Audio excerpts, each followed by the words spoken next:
We are learning more about how cattle are cared for in the pasture. Joining me now with more is Common Ground volunteer Emma Vogt. She is from the Napier area. Everybody likes a cake. You, as producers of cattle, provide cakes to the cattle once in a while. Maybe explain what that means. When we go out into the pasture, we usually have 1 or 2 bags of cake.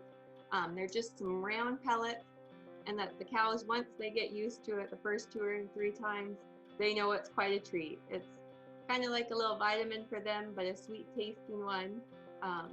And we just dump the bag along, just a little added treat. We still salt and mineral the cows after we're done doing this, which they have free range to get every day. Why is that important to kind of get the cattle rounded up and brought in? You mentioned just to kind of make sure that they're all doing well. It's a good idea just because some of our pastures are a lot spread out.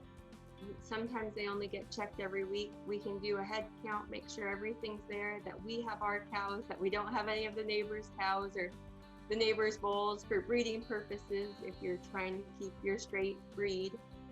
A good way to see if you've got anything that you need to get them in to get shots to, or just to keep an extra eye. Some of us, our pastures might be 20 miles away. They're quite large, and to try to get them all in sometimes is difficult. This way, they know, it's kind of like an afternoon treat for one of us. You shake that bag, you call them in, and they just come a-running. I guess to me, it kind of shows that this is just another example of how producers are caring for their animals. I think it's been really beneficial for us just because it helps when you can look at them. It helps when we go to move them, they know to come in, and it lets them get used, especially the younger heifers and that aren't used to us.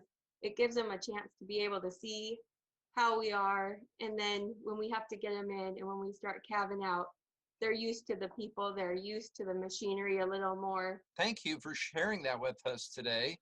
And I know you have a recipe that you're going to share with us as well. I'm going to share, it's a Cheerio cookie. My mother-in-law has always made it. It's simple and easy. It's kind of a special treat for us too. Thank you, Emma, and we'll see you in a few minutes.